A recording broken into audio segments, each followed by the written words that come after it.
Good evening, everybody, and welcome to the Bruce Springsteen Archives and Center for American Music's new free monthly web series called Conversations with Our Curator. My name is Melissa Ziobro, and I am the curator. If you are not super familiar with the Bruce Springsteen Archives and Center for American Music at Monmouth University in, as I like to say, beautiful West Long Branch, New Jersey, we preserve the legacy of Bruce Springsteen and celebrate the history of American music and its diversity of artists and genres. We have our archival collections, yes, but we also have exhibits and a lot of diverse programming. We are currently in the midst of planning for a brand new 30,000 square foot museum facility scheduled to open in the spring of 2026. So you can see more about our work and maybe even donate if you so choose at springsteenarchives.org. Now on to tonight's program. This free monthly web series features researchers and writers exploring new perspectives in American music history. After an initial, very informal conversation with me, audience Q&A will follow. You'll be able to unmute yourself and ask a question or type it in the chat, and I'd be happy to read it for you. I expect these to run roughly an hour or so, but of course you can hop off anytime you need if something pressing is on your agenda. Tonight is only our third of these events, and we are joined by Jim Cullen. You get a twofer tonight, as you saw in our promotional materials, because we'll be discussing two of his books, Bridge and Tunnel Boys, Bruce Springsteen, Billy Joel, and the Metropolitan Sound of the American Century. That one's from 2023. And we'll also be discussing Born in the USA, Bruce Springsteen in American Life, which was just updated this year, right, Jim? Just came out in March? Awesome. So thank you so much, Jim, for joining us. Before we dive into the books, tell us just a little bit about your background. Where did you grow up? Okay, well, I was born in Queens, son of a New York City firefighter and a homemaker. First person in my family to go to college. I went to Tufts University. I did a little freelance work for a while, then did my graduate work at Brown, where I got a doctorate in American Studies, and I taught for a period at Harvard, and then I went into high school teaching, and I spent about 20 years at the Ethical Culture Fieldston School in New York. And for the last 4 years, I've been at the recently founded upper division of Greenwich Country Day School in Greenwich, Connecticut. And along the way, I've written about 20 books. The Born in the USA was an early entry, and Bridge and Tunnel Boys is my latest. I was looking at your list of publications and thinking, oh my goodness, how does he do it, right? To be spending so much time in the classroom and churning out such prolific scholarship is incredible, Jim. Let me back up just a little bit because I find this so interesting, though. What drew you to education? Well, when I went to graduate school, perhaps counterintuitively, I thought it would help me write books. And academic scholarship is not necessarily the best way to become a good writer, but it was something that was important to me and very helpful to me. My late father-in-law, Ted Sizer, who was an education reformer, was a major influence on me, and made me think that high school teaching was something that I could productively do. And there were family considerations. I was part of a 2-career academic couple. My wife is currently a dean at Sarah Lawrence College. 3 of my 4 kids ended up going to the school where I taught. So there was a bunch of different sort of considerations that went into it. But I think I've been pretty fortunate in that I've worked with some pretty good students, and I have continued to do some college teaching along the way, in those years at places like Sarah Lawrence as well. I may be biased since I am also an educator, but I just think it makes your writing so very accessible. So that's why I wanted to make sure we talked about that just a bit. I will say Now, just along those lines that my conceit is that, just as Springsteen, has made a career of sort of writing songs and performing, for me, the books are the writing and the teaching is the performing. Yeah. absolutely. I was just saying that. It was like Professor Ziobro was a character that I put on. Yeah. That's funny. Now on to Springsteen again. I was reading a blog post where you wrote, quote, "I think of myself as a second generation Springsteen fan. The first generation, people I've read about and listened to for many years, witnessed the immaculate conception of the Springsteen legend." So tell us a little bit more about how you discover and then become, a huge fan of Mhm. Springsteen. Well, I think maybe the best way to begin explaining that is to note that Bruce Springsteen is an early baby boomer, and there's a lot that connotes, and that in itself is a pretty significant explanation as to why his life took the trajectory that it did. And I am a very late baby boomer, like the tail end of this, and so I was a child when he started making his first records and really did not. I mean, I was sort of peripherally aware of him because I had older cousins who were sort of part of that excitement, and I sort of looked up to them, and I would, talk with them about music, and that's how I became aware. I mean, I knew who Bruce Springsteen was, but it really wasn't until but right basically the time of the river that I really started sort of paying attention. And by that time, of course, I mean there's a whole sort of set of people who, yeah, there's a whole generation of people. It's not just the journalists like Bob Santelli, of course, who was there at ground zero, but there's a whole generation of people who were there on the shore, who were going to these clubs, going to the main point, going to these shows that were attended by hundreds of people, not tens of thousands of people. And I think that those veterans have a kind of there's a feeling that they have, and a kind of I don't know what your badge badge that they've earned in a way. And so by the time I really started paying attention, he was an established sort of phenomenon, an established artist, and that does go to what I consider to be my, for lack of a better term, role in all this. I mean, I am not a journalist. I'm a scholar, and I think I'm the first person with a PhD to write a book about Springsteen. And I've tried to, my contribution is not journalistic, or being a veteran in that sense, but rather contextual. I mean, my work has been largely about trying to situate him and explain him, in terms of the broader currents that sort of generated him, and how he has extended a series of traditions in American history and culture. Hmm. Now, you just said you believe you're the first person with a PhD to write a book about Springsteen, but you had the Springsteen bug much earlier. And did I read correctly that you wrote a thesis on Bruce in your I, senior year of I, college? I did. I had a long-suffering and patient mentor, the great Jeff Titan, an ethnomusicologist who has had a very distinguished career, and he suffered through that thesis where I just relentlessly analyzed one song after the other, and that was a little bit of a springboard for me. I mean that was the sort of the you might say the very, very first draft of what eventually became the book, well, I guess about a decade later. Yeah. Does that paper still exist anywhere? I think I can dig it up in my garage. I think I'm there's a gonna filing have to get cabinet. you to send that to the archives, Jim. So, okay, you go on to earn your PhD. You write a few books not related to Bruce, but you get pulled back in.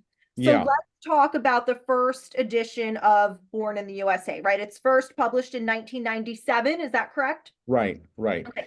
So, did my PhD at Brown, and I wrote my dissertation on the way the American Civil War has been portrayed in popular culture, and I compared, you know, famous works of culture with sort of the academic climate at the time these books came out. So I looked at Carl Sandburg's biography of Abraham Lincoln as kind of a New Deal document. uh, Margaret Mitchell's Gone with the Wind as a kind of interwar years, really situating her relative to people like William Faulkner and Wilbur Cash, looking at Glory as a document of Vietnam, and so on. And that eventually became my first book. And then I did a sort of a short history of popular culture, sort of a kind of a quickie book. But I did want to return to Springsteen, and in the mid 1990s, I produced this book, and it comes out in 1997, and as I explained in the introduction, I was pretty committed, in part because of some very justified modesty on my part. I could not become and I didn't want to become, a kind of Springsteen person. There were already people who were more than capably sort of serving that role.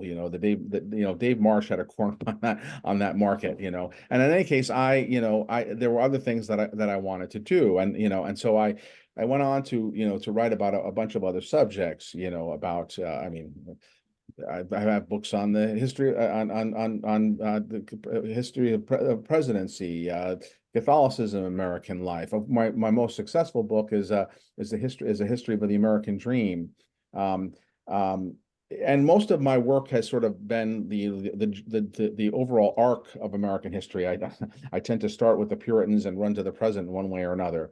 But in recent years, I have the last decade, I say, I've sort of turned back toward, a more specific period, the last, sort of, or the middle third or last quarter of the 20th century. And that's why I've done books on the sitcom All in the Family. I did a little book on Martin Scorsese. I've done a book on television portrayals of the 20th century. So show everything from like the Waltons as a 1970s version of the 1930s, or Mad Men as a 2000s version of the 1960s, or that 70s show as a 1990s version of the 70s, and so on. So I've sort of wandered back into this region, basically my own youth. But it was around this time that Springsteen's 70th birthday was coming up, and Rutgers University Press was putting together an edited anthology with a wonderful array of people. I did an essay for that collection, and that sort of got me thinking about this, and also introduced me to Peter Mikulas, who is the editor at Rutgers University Press, and that sort of got me back in this sort of territory. And I'll just finish very quickly. This sort of what happened. What happened was kind of funny from there, which is that I did want to work with Peter, and I proposed a book project to him, and he turned me down, and he explained that was because his bailiwick is local history. He does Greater New York, and the thing that I had proposed was not really Greater New York, and of course that's understandable, and so that was sort of the end of that. But that conversation, he insisted on having a telephone conversation, which I kind of didn't want to do because I didn't really see the point. But the conversation sort of got me thinking, and it got me thinking about what I might be able to do with him, and a sudden the way these things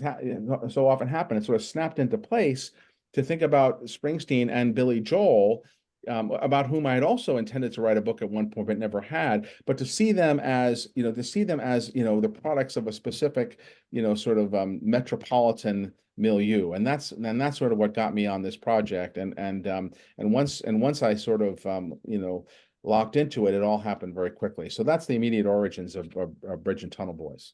Okay, so give us kind of the thumbnail overview, the book jacket blurb of Bridge and Tunnel Boys for those who haven't read it yet.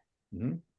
Well, I'll begin by saying that the impetus for the project was, you might say, a series of remarkable coincidences. When we're dealing with two guys, one born about 40 miles east of the city, the other one born about 60 or so miles south and west of the city in 1949, within months of each other.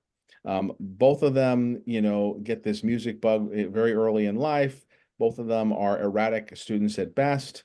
Both of them, signed to Columbia Records the same year from the same record executive who actually soon loses his job after that. Both of them make debut records that stiff. Both of them make second records that also stiff. Both of them, manage to hold on long enough, and this reflects the conditions of the record industry at the time, to hold on long enough to sort of have breakthrough records. For Springsteen, of course, it's Born to Run. For Billy Joel, of course, it's The Stranger.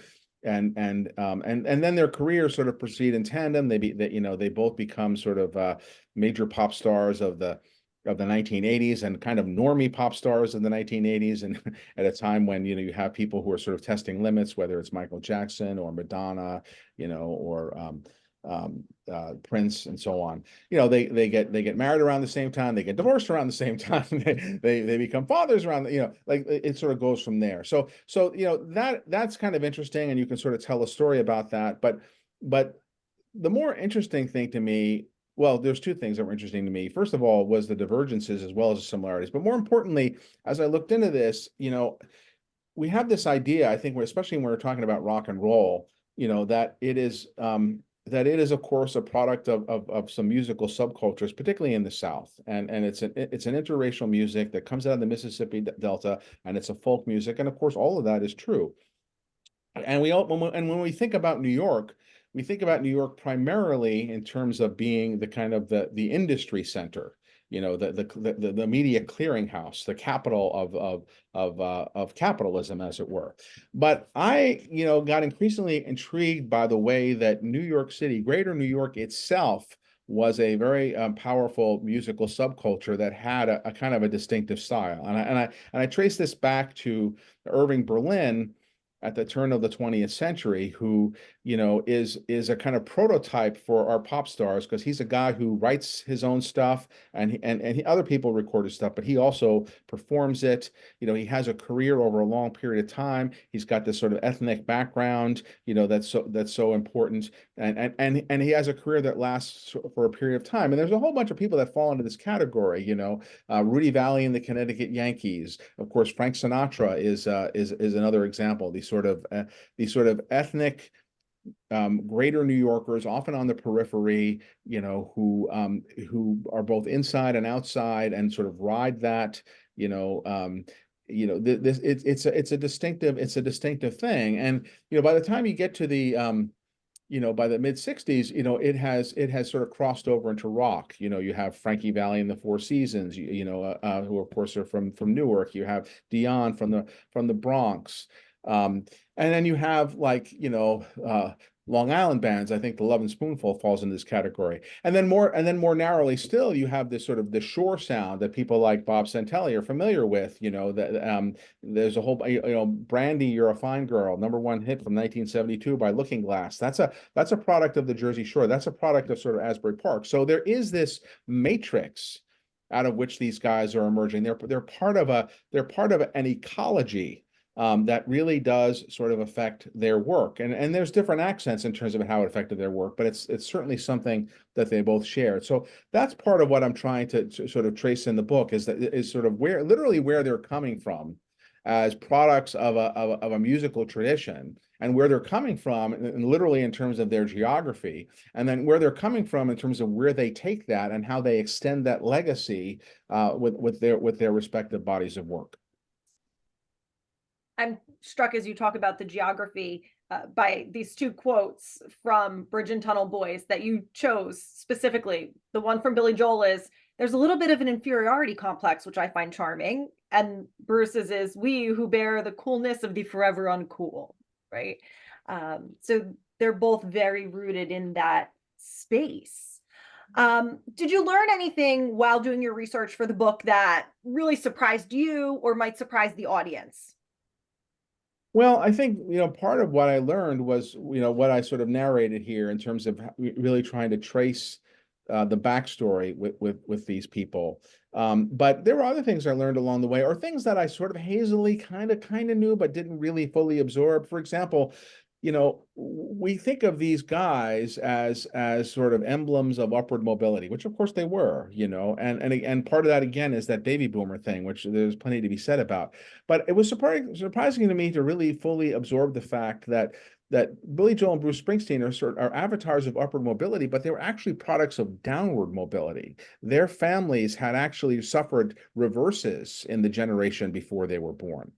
Billy Joel's, grandfather had been one of the most successful textile merchants in Germany before World War II, and of course he was Jewish and had to flee the Nazis, and so the Joel family were refugees. I mean, his mother and father, and I wouldn't want to exaggerate his poverty as a kid, but there's no question that that was a reversal. Bruce Springsteen's grandfather was a very successful lawyer who represented organized crime figures and eventually went to jail himself. And before he went to jail, he bought the house that his mother and his aunt sort of grew up in.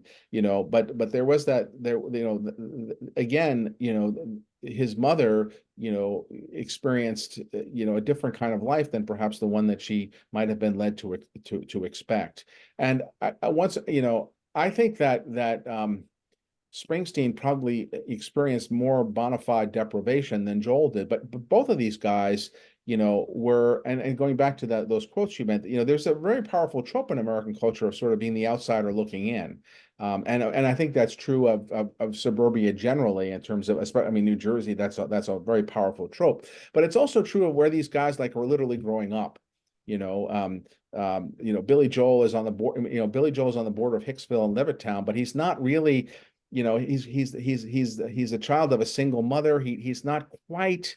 He doesn't quite fit in. Springsteen has written. I'm sure many of you, the people participating here, know. Had a very strange childhood. I mean, certainly even in terms of things like heat and hot water, but also, his growing up with his grandparents. They weren't quite. They were suburbanites in the baby boom. They had very conventional experiences, but they weren't quite normal in terms of how their in terms of their immediate origins, and that had pretty important implications for what they went on to become. Both Springsteen and Joel have very intense fandoms. Does that ever make the research and writing process more daunting for you? Well, it's probably a little bit more daunting in the case of Springsteen because his fans are in a way, well, I don't know. I'm not really sure, but I guess I would say this, that especially for Springsteen, there are a bunch of Bruce Springsteens, right? I mean, there are people who for whom Bruce Springsteen is a live performer, and that's how they got hooked. That it's all about how many shows they've been to, where they've been to those shows, how many tours they've seen, collecting bootlegs of the concerts, analyzing set lists. Like that's a whole sort of basis of fandom. And then there are the fans, maybe I fall under this category, where it's the sort of the body of work. I mean, it's the recordings, it's the poring over the jackets and studying the personnel and thinking about the lyrics and so on. And then there's the people who are, and I think that's, both of these people are aware of this, and I don't mean this in a pejorative way, but are sort of along for the ride. I mean, these records came out at pivotal moments in their lives. They have associations with them in terms of where they were. Their fondness is sort of experiential in that way. So there's room for different ways of sort of absorbing and apprehending these people, and I'm under no illusions that about what I do in terms of it being a kind of particular a subcategory of fandom or interest, and in a way that's kind of liberating. I mean, I'm not I'm not under any obligation or illusion that I'm telling the definitive story, I'm writing the biography or anything like that. I'm just trying to offer kind of a useful take on these people. For everyone's awareness, I dropped the link to Bridge and Tunnel Boys in the chat if you haven't checked out the book already. So right on the heels of releasing Bridge and Tunnel Boys comes this update of Born in the USA, Bruce Springsteen in American Life that we've been referencing. What are some of the biggest differences between the 1997 version and the 2024 version, outside, of course, of the introduction of new material like the Obama presidency? But what are some of the biggest differences between 97 and 2024?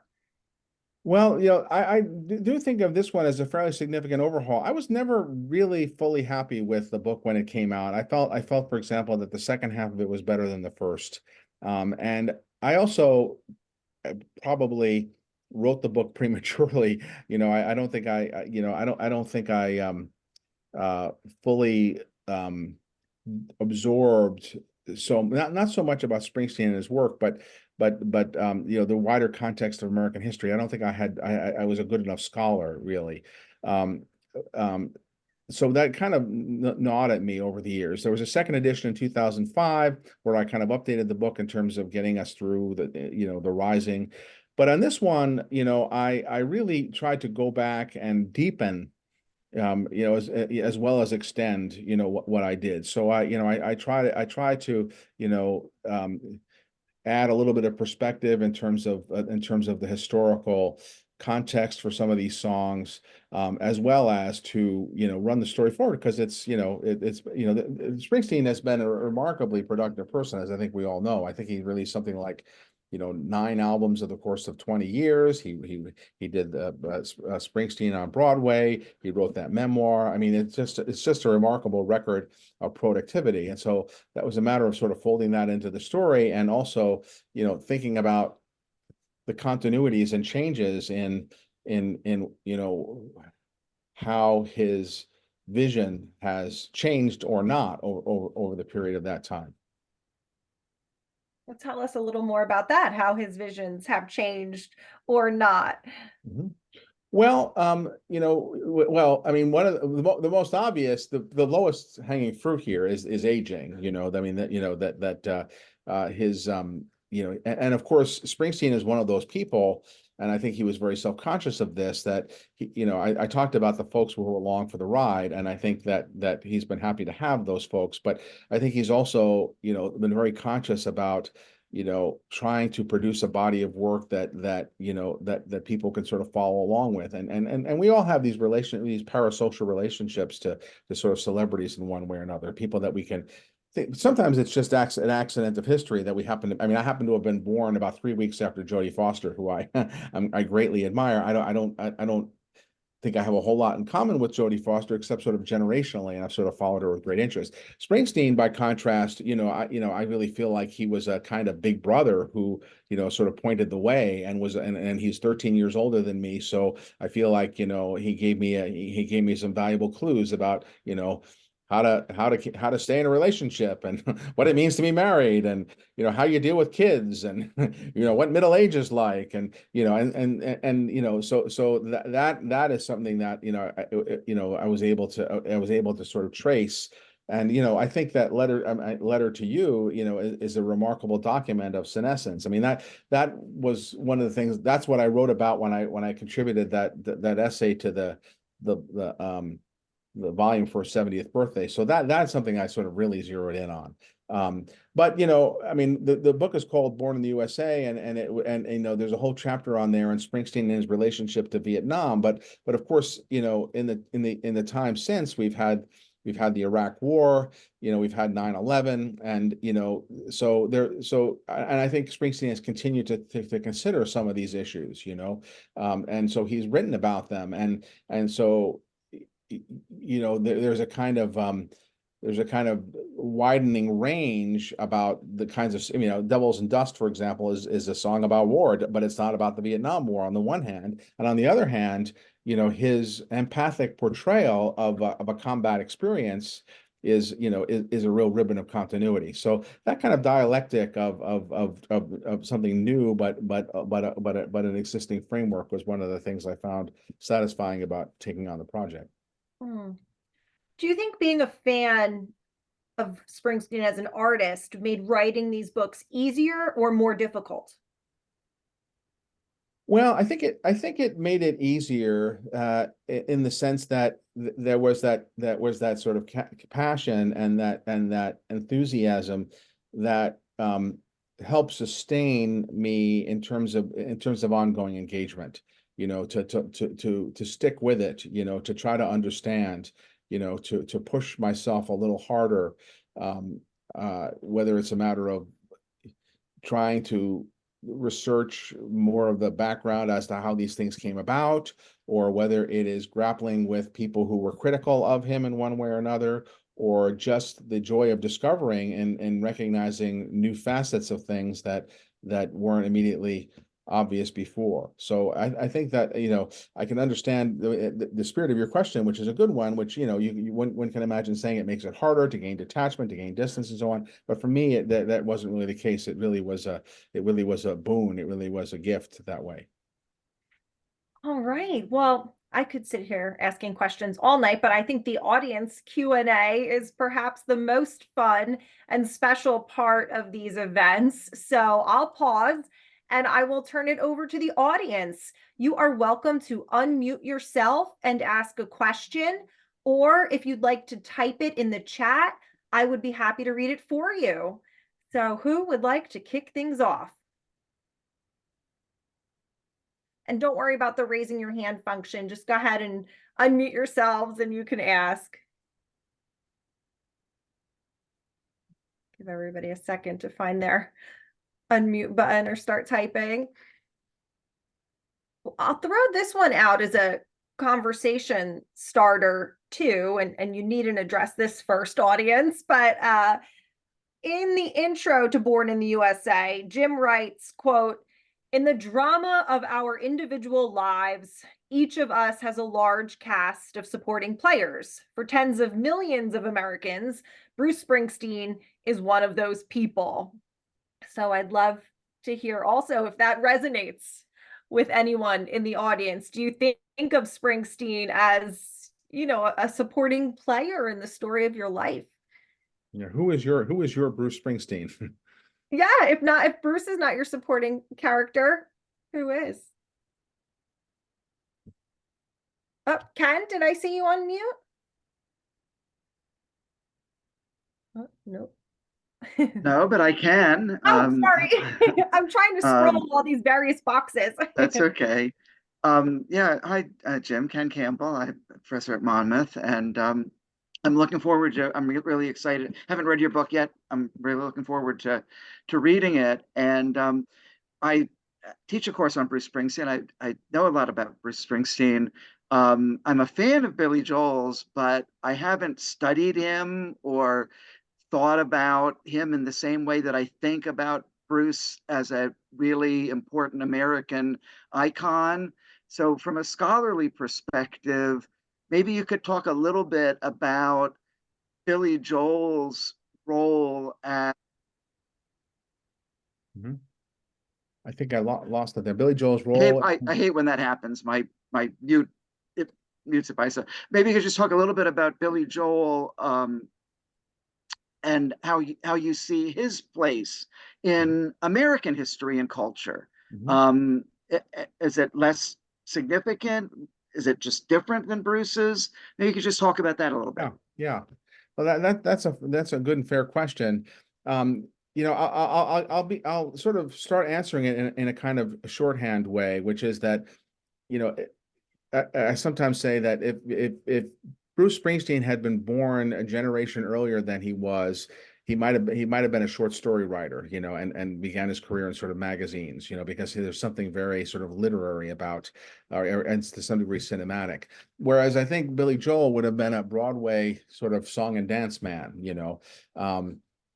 and I think of Springsteen, to speak in big generalities here, as the better lyricist, but Joel as the better musician. Joel has a classical background, and there is something really remarkable about Joel's ability to sort of channel American musical history. He is just an extraordinarily gifted mimic, but it is more than a mimic, because he reconfigures things. Springsteen has described Billy Joel songs as built like the Rock of Gibraltar. I mean, they're deceptively simple, but he puts in he inserts these chordal transpositions, or he throws in this reference to Beethoven or Chopin. There's something really remarkable about him. And even you take an album like Piano Man. You know, it opens with Traveling Prayer, which is this kind of sort of bluegrass kind of a song. Piano Man is kind of a saloon song. You're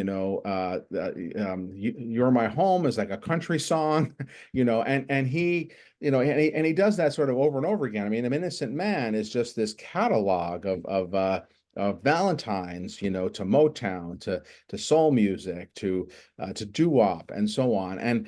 And what's so interesting about this is that he pays homage, but he adds this little twist, or he throws in this little sort of curve that amounts to a kind of value added. And I think this speaks to also why these guys were able to be as successful when they were, in terms of the times in which they came of age. Both of them, I think, are products of a kind of conservative era. They were born in an age of liberalism, which sort of shaped their values in a very important way, and shaped their politics in a very important way. But musically speaking, they are conservators. Springsteen, was working an R&B musical tradition that African American musicians sort of left behind. Moved on to other things. Springsteen sort of is frozen in amber that way. He really did not significantly evolve, which is not necessarily sort of a criticism. And Joel, again, was somebody who rewrote the American songbook. That the paradox is that their contribution, their originality, was the way in which they consolidated and extended the traditions that they produced them. They were not path-breaking figures. They weren't Bob Dylan on the one hand, and they weren't hip hop on the other. They sort of inhabited the mid 20th century milieu out of which they came of age. Yeah, no, fascinating. Thank you so much. Now, Ken, I hope you don't mind, but I just dropped in the chat and I have to mention that you have a new Bruce book coming out in September, right? It's Bruce Songs, the music of Bruce Springsteen, album by album, song by song. Would you mind? I'm sorry, I'm putting you on the spot. You want to just give us a quick pitch for that book?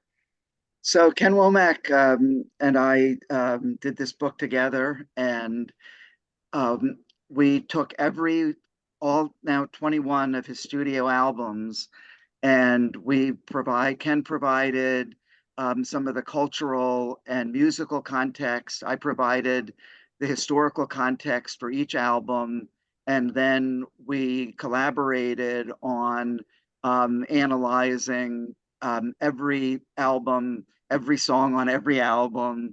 And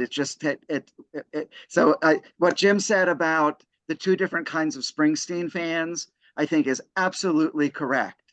And we are much more not we need to know exactly what he played when and where, and you've been to hundreds of concerts, but we both cherish his musical legacy and his historical significance so much. And his albums are such a record, as Jim was just talking about, of the American experience. And even his latest album of Motown covers just is exactly what Jim is talking about, which are just performed amazingly. And I had the pleasure of analyzing that and what he did with those songs. So anyway, yeah, Rutgers University Press, September, Yeah. Bruce Songs. I look for it. Yeah. A very nice supplement to what Jim has done. Hope. Thanks. Thank you, Melissa. I had you there. I had to mention that. No, thank you, Melissa. I hope I didn't take too much away from Jim's time. Here's some comments. I'm gonna have to charge Rutgers University Press for these events. No, I'm kidding. Comments in the chat. Teresa notes that she's been listening to Bruce since the 70s and relates songs to different milestones in her life. Beverly says, as you noted in the quote, Springsteen has been much a companion to me throughout my life, and as Jim said, helped prepare me for middle age, marriage, parenthood, and old age. In a way, when I talk about this, I feel like I'm talking about him as a religious teacher or even prophet.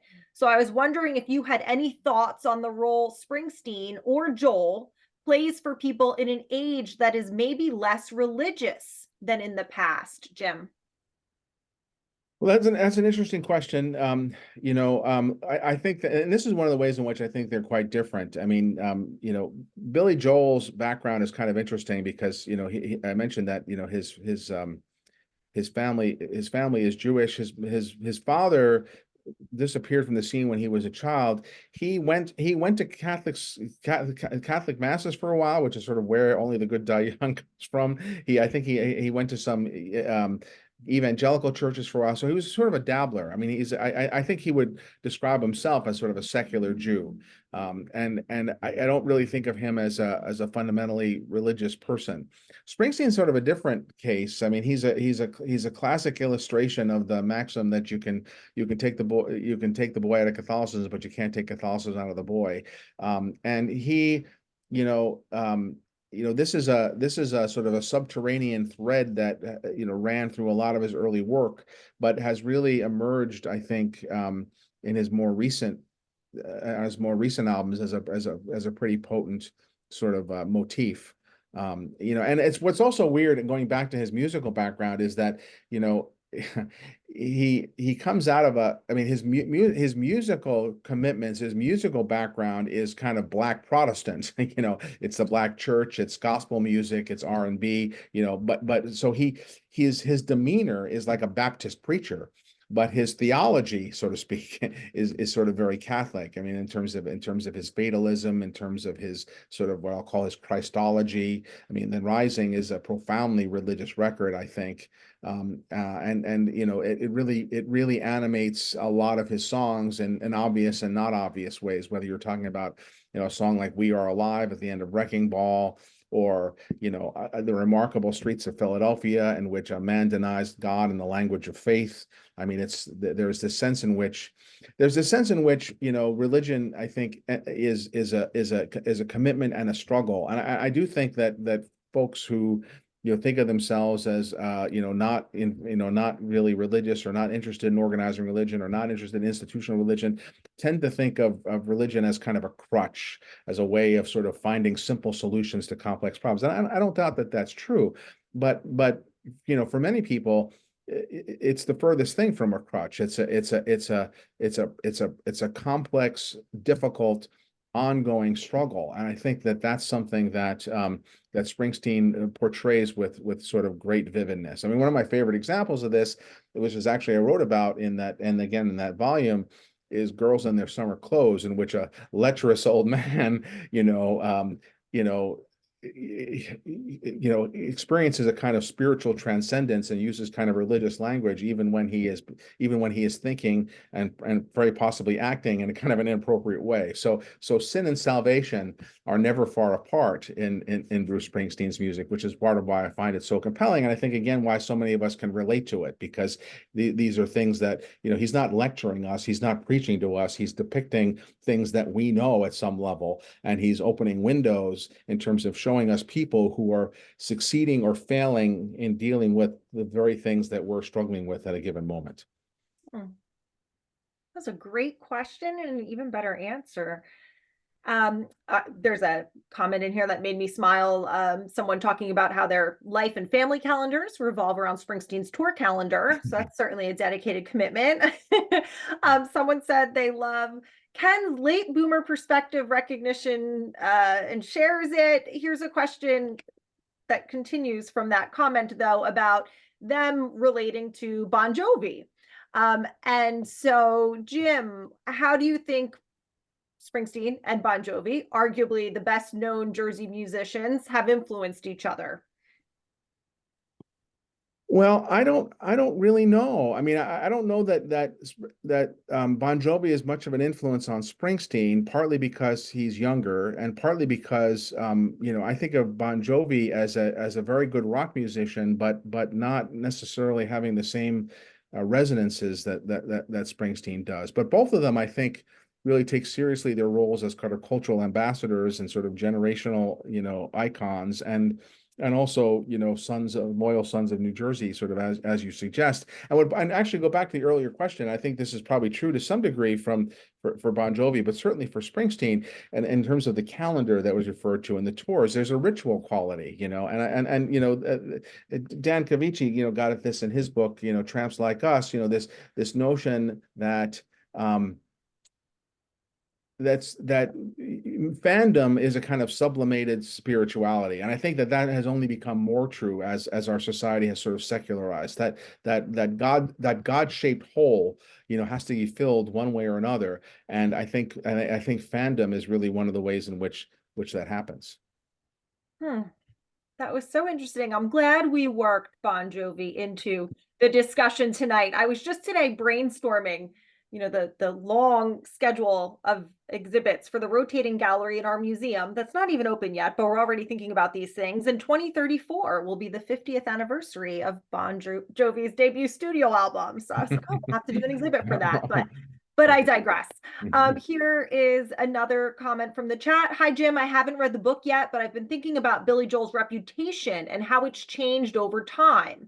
I know that in the past, rock critics were harsh towards his work, though young people seem to be turning around. What was it that led to this perception of Joel? And do you notice assessments of his work changing? That's an interesting question. And when I was working on this book, I had a bunch of people sort of tell me, my contemporaries would say very, very flatly, like, I've always loved Springsteen, but I can't stand Billy Joel, or even grating at the thought of lumping the two of them together. Billy Joel has not enjoyed nearly the critical reputation that Springsteen has, and there are a bunch of reasons for this, and some good reasons for this, but I think that a lot of it is, in a way, sort of comes down to PR, or sort of the lack of it. I mean, first of all, Billy Joel, has spent a lot of his life with kind of a chip on his shoulder, and that has, animated some of his best music, but it hasn't always served him well. And he's a literal and figurative pugilist. I mean, he was a boxer as a kid, and he would do kind of, I think he would say too, kind of dumb things. He would read critical reviews from the stage, not things that are sort of designed to endear him. Springsteen temperamentally from the very beginning was very different, and I think that he had a certain charisma to him that just was such a big part of why he sort of succeeded. But the other thing about Springsteen is that he had John Landau. He had a savvy, shrewd sort of manager, and Springsteen himself was an autodidact. One of the things I almost get frustrated now with Springsteen, because when he's interviewed, he sort of speaks in perfectly polished epigrammatic sentences. Like everything is just so. I think the time has long since passed when he will really speak truly spontaneously. And so I think that some of this, the difference in their reputations is just about personal management. Now, and again, I think that on the whole, Springsteen's body of work is more literarily resonant. But Billy Joel, his melodies and his songcraft is just so strong, and I think it's holding up really well over time, as people like Olivia Rodrigo, have sort of discovered, and so I think there's a lot of people who were scorned in their day, but managed to develop a following over time. I mean, Frank Sinatra was once was a girl group. I mean, he his fans were 14-year-old girls. That's where he started. He was impossible to take seriously. Of course, that sort of changed dramatically by the end of his life, and something similar may be going on with Billy Joel. Fascinating. Jim, you're obviously resonating with the audience, because I've got a question here. Where can they find book tour information? If you're doing any book tours, or where can they find more information about you and your work? Well, I do have a website, jimcullen.com, and I have a Substack that I write for, called Americana. I've done a fair amount of stuff for this book, which is sort of winding down. I'm appearing on on 107.1 later this month, the Springsteen show on Sunday mornings. Um, uh, um, that I'm sort of looking forward to. I'll be headed down to Bar Anticipation for that. I have a podcast coming up with Anthony Scaramucci, the erstwhile Trump chief of staff, which should be interesting. I have no idea how that's going to go. So those are the few of the things I have going on at the moment. Okay, what was the website again? JimCullen.com, JimCullenHistorian.com, I think it's called. Yeah. You can Great. I want to Google make me. sure everybody gets that. Here's another one from the chat. Hi, Jim. It was always clear how Springsteen embraced New Jersey as part of his identity. To me, Billy Joel never seemed to embrace Long Island in the same way. In your work for the book, were you able to gain any insights on that? Yeah, and actually, and that goes back to a question you asked earlier in terms of surprises. You know, the two men's relationship to their native regions is really kind of interesting. I mean, and I think that's right. I mean, Billy Joel, is born on Long Island, comes of age there, and as a young man, gets the hell out. He moves to L.A. Piano Man is written, of his days at a bar in Los Angeles. He writes sarcastic songs about suburbia, the Great Suburban Showdown, from his second album, Street Life Serenade. He's alienated. And then in the mid-70s, he decides to come home, and he makes, in 1976, I think he releases Turnstiles. He writes New York State of Mind. He begins to sort of the turn back toward, he sort of recovers or reestablishes or finds a way to, reconnect with his roots. So much of The Stranger, scenes from Italian Restaurant. I mean, there's a little bit of an air of condescension sometimes in Billy Joel's attitudes towards his native region, but there's also a lot of affection there. So he leaves and comes back. Springsteen's trajectory is the other direction. When you look at albums like Greetings from Asbury Park and the Wildly Innocent E Street Shuffle, I mean, he is just a happy camper. I mean, he's just fully immersed in the world of his youth. I mean, he's just besotted with it. Gradually, there's this sort of creeping unease. I think Sandy is a great example of this, where he's beginning to think that there may be something else, somewhere else to go. And then Born to Run is sort of saturated with anxiety. We got to get out while we're young. It's an album about escape. So at the very moment that Billy Joel is coming home, Springsteen is like, getting out. And he makes a very conscious effort to sort of widen his perspective on albums like Darkness on the Edge of Town and Nebraska, where he's trying to sort of broaden his vision and sort of take in America as a whole. So they're moving in opposite directions as far as that goes. But eventually Springsteen has a homecoming too. I mean, he lives for a while out in L.A., but he comes back to New Jersey. He raises family in New Jersey. So they both end up on native grounds, but the route by which they did that is kind of different. And again, I think Springsteen's connection to, I mean, Billy Joel, I think, as speaking as a native Long Islander who sort of grew up with him, I mean, he's been a loyal son of Long Island. I mean, he's done a lot of charity work. Not all of it is well publicized. I mean, he is again,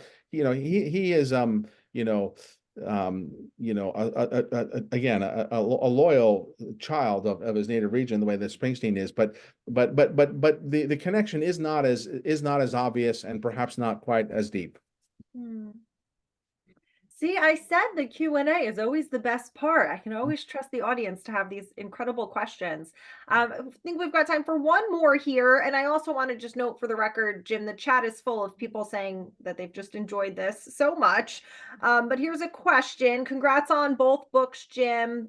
Someone's digesting them now. The combination of history and the formative influences on Bruce and other stories are very readable. Bruce, in turn, influences our lives through his lyrics and music. Bruce's quest for new songs through extensive reading and life experiences, etc., is ongoing, but Billy seems to have capped his catalog. Do you agree with that? Well, I mean, I think that's a fact. It's one of the more interesting aspects of these two guys' lives. I mean, I began by saying that the uncanny similarities, but they really have some very significant differences, and this may be the greatest. One of them decided to stop, making new music, and the other sort of, continued to do it. And, there's different ways of looking at that. I mean, I think there's an argument to be made for someone recognizing his limits and quitting while he's ahead, and not trying to extend something for the sake of extending it the way that Billy Joel has done. And his performance career, which I think is a function of the way the music industry has changed, has allowed him to sort of maintain a sense of currency, even if he doesn't have any new music. Springsteen very clearly, has chosen a different path. And in one sense, you can say that it was a quote unquote mistake, in that, Springsteen's commercial life, is not nearly what it was. I mean, new Springsteen albums don't get anywhere near the attention that they did, 30 and 40 years ago. But you get the sense that that's not really fundamentally what this is about. I mean, this is about, the intrinsic value of work for its own sake. It's about, trying to maintain a sense of sort of growth on his part. And I think that many of us would feel, and I do, that there's something deeply admirable about that. And even the album of covers. I mean, making covers, you can argue like that albums like that Letter to You are padded with old material and so on. But there is a way in which he is his work ethic is remarkable. And again, going back to a lot of stuff we've talked about in this conversation, this is a guy who's sort of showing us what old age can be like, and he has to come to terms with ebbing powers, like we all do. He has to come to terms with receding currency, like we all do. And he's offering an object lesson in how to deal with that. Well, this has been wonderful. We are just about out of time. We've gone through all the questions in the chat. One last chance. Was anyone sitting there patiently on mute that intended to ask a question? Yes, Melissa, this is Sean Greeley. Oh, see, I'm glad that I asked. Please, Sean, go ahead. So Jim, my question to you is the appeal from your perspective of both these artists, is the fan base outside the U.S. over the years. I think Springsteen's been well documented. It just seems like in Scandinavia and Europe, they're crazy about him. But I have absolutely no idea about Billy Joel's appeal outside of the U.S. in terms of his live performances or his discography. Yeah, that's a very interesting question, and I'll start by saying I'm not sure about Joel's case. I mean, on the one hand, he has not, because he continues to tour wildly, but he has nowhere near the durability, or not, I don't know if or consistency, or just the sheer number of performances. So I suspect that his currency is a little bit lower, although again, these songs have been remarkably sort of durable and melodic. And actually, Joel's work is, has a kind of European quality to it in terms of his sort of musical and piano training. So I think that stuff will be around for a while. Springsteen, as he himself says, is more popular in Europe than he is in America. And I think that he is Europeans' idea of what a good American is like at this point. I mean, the America that they would like to like, and in that regard, I think he's really, really an important cultural ambassador at a time when a lot of people around the world have real doubts about Springsteen, about America, not about Springsteen.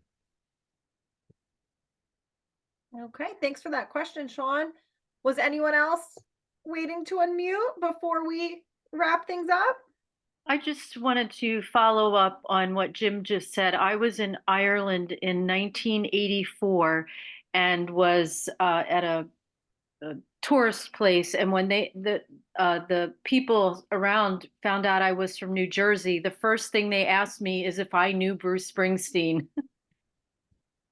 Sadly, I had to say no.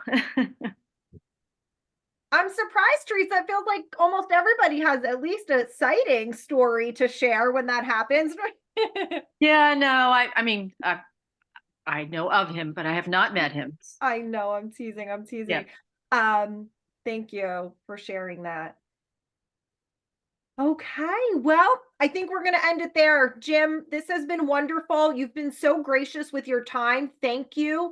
Everyone can find more about Jim's work at jimcullenhistorian.com.